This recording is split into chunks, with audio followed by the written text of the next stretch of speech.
Bonsoir à chacun, bonsoir à chacune. J'espère que tout le monde va bien. Et par la grâce de Dieu, je voudrais encore ce soir, frères et sœurs, remercier toute l'équipe pastorale de la région pour l'invitation et la confiance à pouvoir partager ces matinales et ces soirées avec vous. Et je prie pour que dans cette soirée, cette dernière soirée, nous nous retrouverons, si Dieu le permet, dimanche matin pour notre culte ensemble. Mais je voudrais, dans cette dernière soirée, rappeler le fil conducteur, voir Jésus, tenir ferme et vivre dans l'espérance. Et il me semble important pour l'Église, nous avions parlé mardi soir, que le Seigneur veut créer un réveil dans nos cœurs. Il frappe encore à la porte. Mercredi soir, nous avions parlé du réconfort qu'il est en mesure d'apporter puisqu'il marche au milieu de son Église. Hier soir, nous avons parlé de la victoire qu'il veut donner à ceux et celles qui lui appartiennent. Ils l'ont vaincu. Et dans cette soirée, j'aimerais que nous allions un peu plus loin et que ce soir, ce soit une soirée où nous allons nous consacrer. L'Église attend un époux, elle n'attend pas, une catastrophe. L'Église n'attend pas une catastrophe, mais elle attend son époux. Alors, ouvrons notre Bible dans Apocalypse au chapitre 22, au verset 20. Apocalypse chapitre 22, verset 20. La parole de Dieu dit ceci.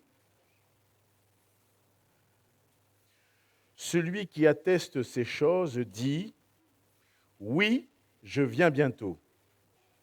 Amen, viens, Seigneur Jésus. » Celui qui atteste ces choses dit, « Oui, je viens bientôt. Amen, viens, Seigneur Jésus. » Depuis plus de 2000 ans maintenant, l'Église vit avec cette promesse. C'est une courte phrase, quelques mots seulement. Je viens bientôt. L'Église primitive répétait souvent « Maranatha », Seigneur, viens. Ils ne vivaient pas dans la peur de demain, ils vivaient dans l'attente. Alors un premier point que je voudrais souligner ce soir, qui est celui-ci, Jésus revient. On l'a entendu tout à l'heure, notre sœur Carole, dans un des chants, a insisté, Jésus revient, et nous savons tous qu'il revient. Le retour de Christ n'est pas une théorie. Il n'est pas une théorie. Ce n'est pas une possibilité parmi tant d'autres. C'est une certitude, on l'a dit ce matin. Le retour de Christ est une certitude. Toute l'Écriture pointe vers cet événement. La parole de Dieu veut nous permettre de recentrer notre vision et de comprendre les choses parce que les prophètes l'ont annoncé. Jésus le promet, les apôtres l'attendent, l'Église l'espère.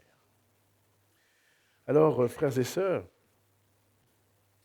on avait parlé ce matin de ce mot « bientôt ». Parfois, on dit « bientôt, je viendrai te voir ». Vous savez, bientôt, c'est très vague. Hein, dans notre compréhension à nous, dans notre sémantique, dans les termes qu'on utilise, c'est très vague. Sauf qu'ici, dans le grec, dans l'utilisation de ce mot, ici, dans la langue originale, il signifie dans quelques jours, mais il contient l'idée, et on l'avait souligné, de quelque chose qui est soudain, de quelque chose qui est certain, de quelque chose qui va se passer au temps fixé. Alors, Dieu n'est jamais en retard. Croyez-moi, frères et sœurs, et comprenons-le, Dieu n'est pas en retard. Parfois on dit, Seigneur, tu tardes. Non, Dieu ne tarde pas. Il reste fidèle à ce qu'il a écrit. La Bible dit qu'il use de patience envers tous, ne voulant pas qu'aucun périsse, mais que tous parviennent à la connaissance de la vérité. Et lorsque vous parcourez les continents, les statistiques montrent qu'il y a encore des peuples qui sont non atteints. Et il faut que ces derniers soient atteints, qu'ils aient entendu la parole de Dieu. C'est la raison pour laquelle il est important, il est nécessaire que l'Église que nous représentons, nous continuons à garder dans notre cœur cette grande vérité, Jésus revient.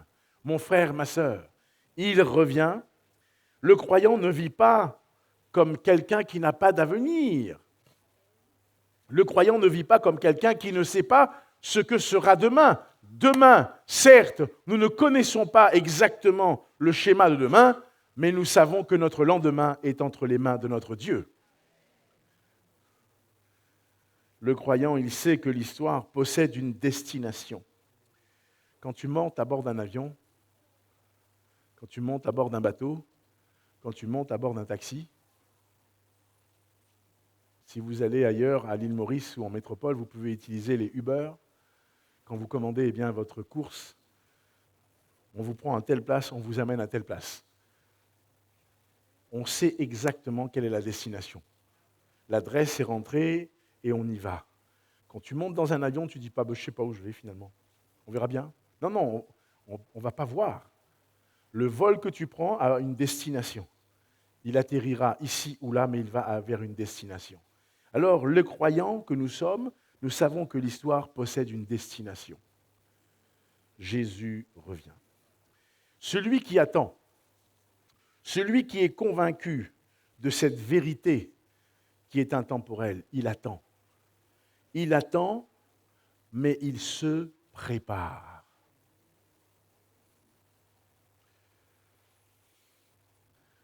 Quelqu'un qui attend un invité qu'il apprécie, qu'est-ce qu'il fait? Il ne reçoit pas cet invité au milieu, pardonnez-moi, parfois vous avez mangé votre petit déjeuner le matin, vous avez coupé le pain, il y a des miettes de pain de partout, etc., etc. Vous attendez quelqu'un, vous allez un temps soit peu quand même nettoyer, etc. Vous comprenez ce que je veux dire? On n'attend pas quelqu'un qu'on apprécie et qu'on aime au milieu d'une certaine saleté, etc. On se prépare. Quand vous invitez quelqu'un chez vous, vous préparez. Vous mettez des heures à préparer. Vous avez remarqué qu'en quelques instants, on a consommé ce que vous avez préparé. Mais vous avez préparé. Vous organisez. Cette semaine qui a été préparée, organisée, les frères ne se sont pas rencontrés tous ensemble lundi, la veille pour commencer. Et vous-même qui êtes l'Église et qui avez participé, vous avez préparé tout cela en amont. Quelqu'un qui attend un invité ou quelqu'un qu'il aime ou qu'il apprécie, il nettoie, il prépare, il organise, mais il se rend disponible. Frères et sœurs, pourquoi? Parce que l'attente transforme le présent. Quand tu attends dans cette vision des choses, ton présent est transformé. Ce que tu vas faire est en adéquation avec ce que tu attends. Tous les actes que tu vas poser seront en adéquation avec ce que tu attends. Et l'Église n'attend pas, comme on l'a dit tout à l'heure, une catastrophe. Elle attend le retour de son Seigneur et de son Sauveur. Ce matin, on l'a utilisé, on en a parlé, quand vous aviez fréquenté celle qui est devenue votre épouse ou celui qui est devenu votre époux, quand vous vous prépariez, j'ose croire que ce n'était pas en pleurant. Ah, il faut encore que je la voie. Oh là là là là là là. C'est compliqué, quoi. Mais non, j'espère pas.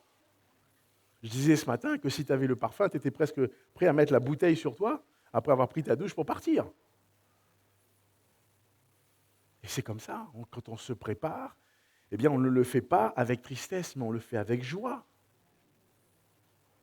Quand on va rencontrer celui ou celle qui est aujourd'hui devenu notre époux ou notre épouse, parce qu'on sait très bien que demain, on sera appelé à continuer à marcher ensemble. Alors oui, le Seigneur nous rappelle qu'il est l'époux et que l'Église est l'épouse. L'Église n'attend donc pas un événement, on l'a souligné dans cette semaine. Elle attend une personne. Et ça change tout. Un événement, voyez-vous, parfois c'est un peu banal, on vous dit il y a ça, il y a ça. Vous pouvez choisir d'être là comme de ne pas être là, parce que finalement c'est un événement.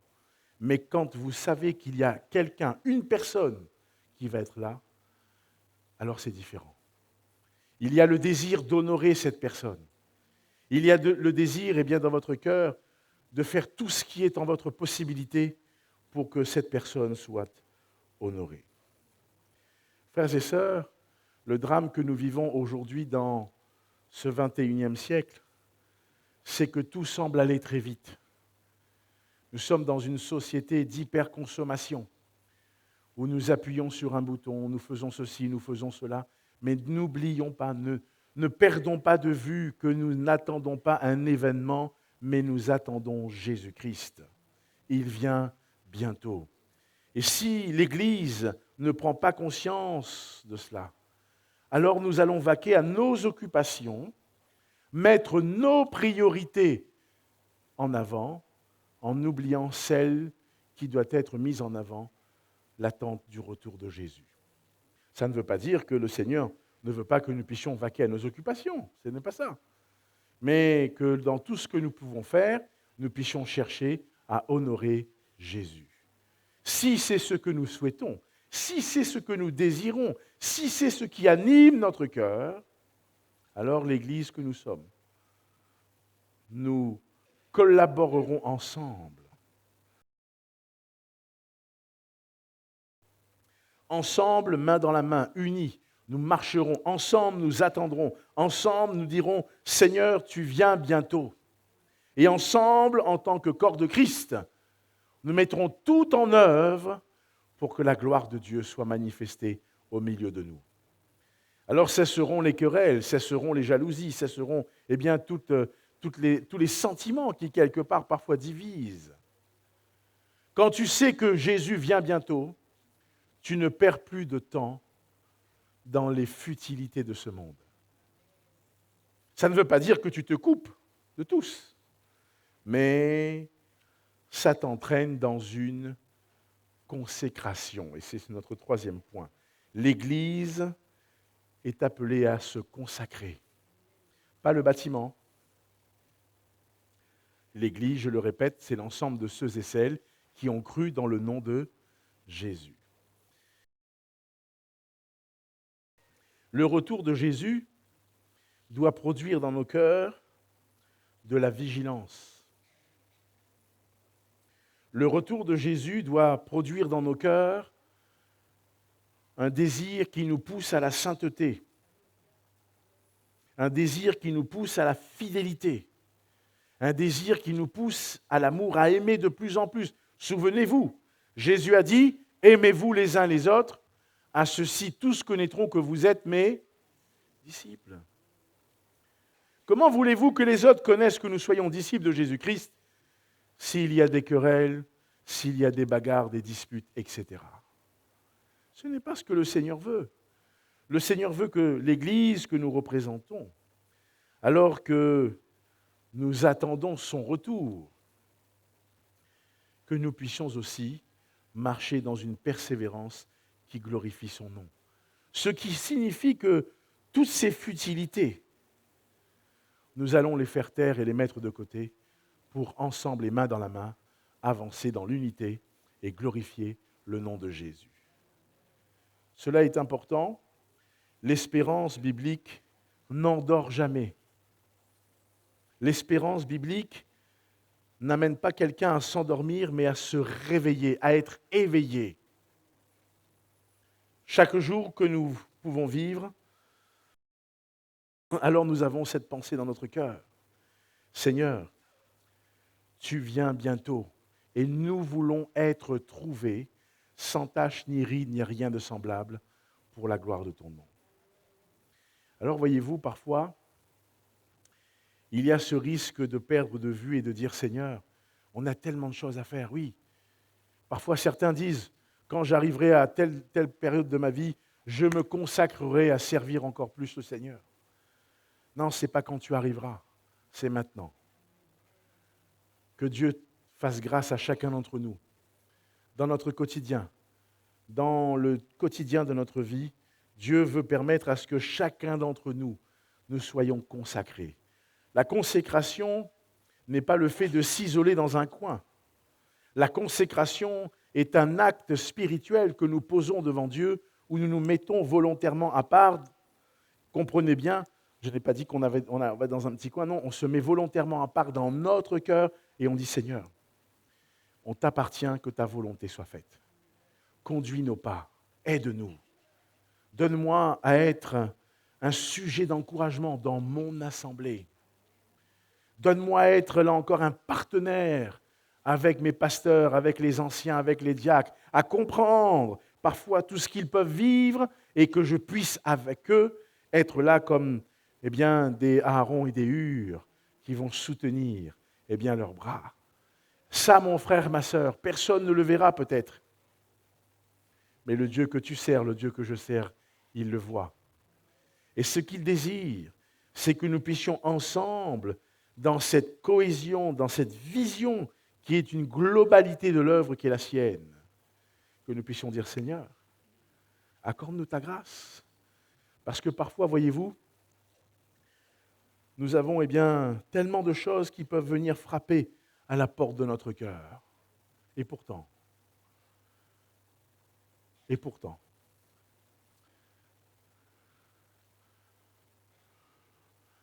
parfois il y a une certaine inquiétude qui peut jaillir.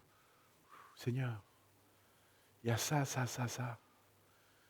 Mais Dieu reste fidèle, frère. Mais Dieu reste fidèle, mes chères sœurs.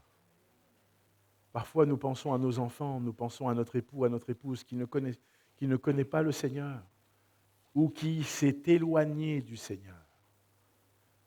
Le Seigneur va honorer notre foi. Reste consacré. Être consacré, je l'ai dit, c'est pas vivre en ermite. Tu vas monter sur la montagne, tu vas te retirer de tout. Non, c'est pas ça. Être consacré, c'est faire un choix dans ton cœur qui met Christ à la première place et qui dit voilà, Seigneur, je suis à ta disposition, que ta volonté soit faite. Et dans le quotidien de ta vie, dans la marche qui est la tienne, tu entends ce que Dieu te dit, tu vas faire ce que Dieu te dit, tu vas obéir à ce que Dieu te dit. Ce n'est pas toujours facile, quand Dieu vous demande d'obéir. Il faut obéir. Parfois, nous pensons différemment en disant, Seigneur, t'es sûr? Mais je ne comprends pas. T'es au courant? Un peu comme, vous savez, les chrétiens, quand ils ont vu Paul qui venait. Ah non. Quand le Seigneur parle à son serviteur, mais attends, t'es au courant quand même qu'il est venu, qu'il vient avec des lettres. Ces lettres ne sont pas pour les autres, elles sont pour nous. Le Seigneur, il connaît les choses. Quand Dieu nous demande de faire quelque chose, soyons souples, restons consacrés, et que Dieu nous encourage. Alors, il y a une question qui est solennelle. Si l'Église, on l'a dit, n'attend pas un événement, mais qu'elle attend la personne de Jésus-Christ, si l'Église attend donc l'époux, son époux, et non pas une catastrophe, des scénarios ont été écrits, tournés avec le titre de l'Apocalypse, dépeignant ainsi une image sombre, terrifiante. Et quand vous regardez à cela vient parfois même tronquer ce que le texte dit dans votre tête. Parce que vous dites, oh, c'est terrifiant. Et nous avons vu ensemble cette semaine qu'il n'y a pas de terreur, mais qu'il y a une révélation qui nous est apportée pour nous permettre de dépasser, de comprendre, de réaliser et d'être convaincus dans notre cœur que l'Église n'attend pas un événement, une catastrophe, mais elle attend son époux. Mon frère, ma sœur, la question solennelle est celle-ci. Si Jésus revenait cette nuit ou dans quelques instants,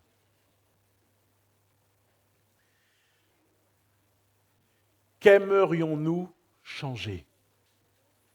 Point d'interrogation. Deuxième question. Si Jésus revenait dans quelques instants ou cette nuit, qu'aimerions-nous abandonner?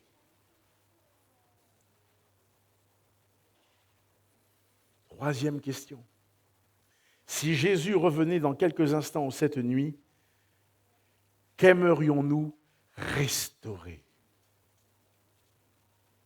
Alors on peut encore poser d'autres questions. Je voudrais juste éveiller dans notre cœur et dans notre compréhension. Peut-être un désir de dire Seigneur, au point où j'en suis dans ma vie chrétienne, il y a telle et telle chose que j'aurais aimé changer. Au point où j'en suis dans ma vie chrétienne, il y a telle et telle chose que j'aurais aimé abandonner. Au point où j'en suis dans ma vie chrétienne, il y a telle ou telle chose que j'aurais aimé et que j'aurais souhaité voir restaurée. Les réponses que vous apportez, les réponses que nous apportons, doivent traduire le sérieux de notre cœur. Parce que le Seigneur fera en conséquence. Si parfois nous n'avons pas la force, lui, il va nous aider. Si parfois nous n'avons pas le courage, lui, il va nous aider. Si parfois nous n'avons peut-être pas dans notre cœur dire Seigneur, mais qu'est-ce qu'on va faire? Oh, on aurait aimé restaurer cela. Mais le Seigneur va nous le montrer. Si toi, tu prends la décision de dire Seigneur, c'est ce que je souhaite, c'est ce que je désire, c'est ce que je veux. Alors que Dieu puisse nous encourager, que le Seigneur puisse nous permettre, frères et sœurs, de lever les yeux un peu plus haut. Et dans une conviction qui n'est pas seulement intellectuelle, mais qui est avant tout spirituelle. Que nous puissions dire, Seigneur, viens faire ton œuvre dans nos cœurs et dans nos vies. Les dernières paroles de l'Apocalypse, nous les avons lues ensemble. Celui qui atteste ces choses dit, oui, je viens bientôt. Amen, viens Seigneur Jésus. Et il est dit que la grâce du Seigneur soit avec vous tous. Que la grâce du Seigneur soit avec vous tous. Alors cette semaine, nous avons vu Christ glorifié. Nous avons regardé aux églises, à ces 7 églises de l'Apocalypse. Jean nous a parlé du trône qu'il voit. Il nous a parlé de l'agneau qui est là. Ah, il nous a dit, attention, le combat, il est réel. Il y a un combat. Mais il nous parle aussi de ce que le Seigneur va faire. Voici, je vais faire toutes choses nouvelles. La nouvelle Jérusalem. La restauration. La question qu'on doit se poser à la fin de cette semaine est celle-ci. Sommes-nous prêts maintenant? Sommes-nous prêts à comprendre différemment ce que le livre enseigne? Sommes-nous prêts à attendre Jésus comme il faut? Sommes-nous prêts, dans l'attente de son retour, à hâter son retour et à faire l'œuvre d'un évangéliste, je dirais? Parce que n'oubliez pas, Matthieu 28, il nous enseigne à aller et à faire des disciples, mais il nous enseigne aussi à les enseigner. Les deux vont avec. Il ne peut pas y avoir, là encore la balance. Non, ce n'est pas la peine. On fait seulement des disciples. Mais si tu n'enseignes pas ces disciples, ces derniers, à un moment donné, vont peut-être arrêter la course. Il faut enseigner les disciples. Et c'est ce que nous faisons lorsque nous regardons à la parole, parce que chacun doit prendre son rôle à cœur. Et quand l'apôtre Paul le dira dans 2 Timothée, ce que tu as reçu de moi, ce que tu as entendu, confie-le à des hommes fidèles, capables aussi de transmettre. Un disciple engendre un disciple. Et alors nous entrons pleinement dans la vocation que le Seigneur nous a adressée. Que Dieu donc nous aide, frères et sœurs. Le livre de l'Apocalypse n'est pas un livre qui inspire la peur et la terreur, mais il nous invite à considérer la révélation de Jésus-Christ. Il a été donné pour nous permettre de ne pas, quelque part, dans les temps compliqués que nous vivons, c'est ce que Jean va vivre, exilé sur l'île de Patmos. Le Seigneur va se révéler à lui. Jean est là à cause de sa foi, mais Dieu ne dit pas Jean, je ne sais pas quoi te dire. Je suis pris de court. Je ne sais pas. Non. C'est pas ce que le Seigneur dit à Jean. Il va lui montrer, il va révéler, il va ouvrir le ciel pour que Jean voie que derrière le rideau, tout est en place, que rien n'a été fait au hasard, mais que l'œuvre de Dieu, que ce que Dieu fait, là encore, ce que Dieu a décidé, rien ni personne ne peut s'y opposer. J'invite les musiciens à venir et je conclus. On a commencé cette semaine avec une révélation, nous la terminons avec une invitation. Ne vivons pas endormis. Ne vivons pas partagés. C'est compliqué ça quand tu es partagé. On dit mi-figue, mi-raisin, et on ne sait pas, kiff, bourricot, on ne sait pas trop, peut-être. Ouais. Non. Dans ton cœur, il faut que tu sois tout entier au Seigneur. Dans ton cœur, il faut que tu sois éveillé et réveillé. Ne vivons pas distraits. Et j'allais dire, nous qui sommes le peuple de la Pentecôte, permettons au Saint-Esprit de souffler sur nos vies, d'embraser nos cœurs, pas seulement d'une manière sentimentale.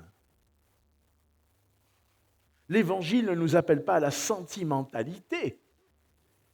L'Évangile nous appelle à être des hommes et des femmes qui soient remplis de conviction et qui avancent en ayant compris l'importance de ce que signifie être disciple de Jésus-Christ. On peut avoir parfois des passages de sentimentalité, nous sommes humains. Mais le Seigneur nous invite à lever nos yeux. Il nous invite à ranimer notre premier amour. Il nous invite à consacrer nos vies. Dans cette soirée, le Seigneur attend que nous puissions nous consacrer tout à nouveau, si cela, n'aurait pas encore été fait. Le monde dans lequel nous vivons regarde demain avec beaucoup d'inquiétude. Vous avez remarqué ça? On entend au travers des informations et des commentaires, des commentateurs, de tous ceux, des politiciens, de ceux qui ont fait ce sont des érudits qui tentent de décrypter ce qui se passe. Il y a de l'inquiétude. Mais l'Église regarde demain avec une espérance vivante. Jésus vient bientôt. Car au bout de l'histoire, ce n'est pas une crise vers laquelle nous nous dirigeons, mais nous marchons vers notre Seigneur et notre Dieu pour aller à sa rencontre. Et dans sa fidélité, il nous rappelle que l'Église ne marche pas vers sa fin, mais elle marche vers son époux. Alors que Dieu nous encourage ce soir, que Dieu nous fortifie, que Dieu puisse encore nous permettre, frères et sœurs, d'être renouvelés, encouragés, fortifiés. Oserais-je vous demander de vous mettre debout avec moi? Et nous allons ensemble, avant que je laisse la place au frère qui va prendre la suite, nous allons ensemble dans un même cœur dire: Seigneur, nous te consacrons nos vies ce soir, tout à nouveau. Peut-être que tu dis: Seigneur, c'est compliqué pour moi de te consacrer ma vie parce que je vis tellement de situations compliquées, difficiles. Dis-le au Seigneur ça, dis-le lui. Dis-lui: Seigneur, j'ai besoin de ta grâce, j'ai besoin de ton secours. Dieu connaît notre cœur, il connaît nos vies. Mais dis-lui: Seigneur, malgré tout ce que je vis, entends mon cœur. Je veux vivre une consécration telle que tu me demandes de vivre et que tu prennes encore ma vie entre tes mains.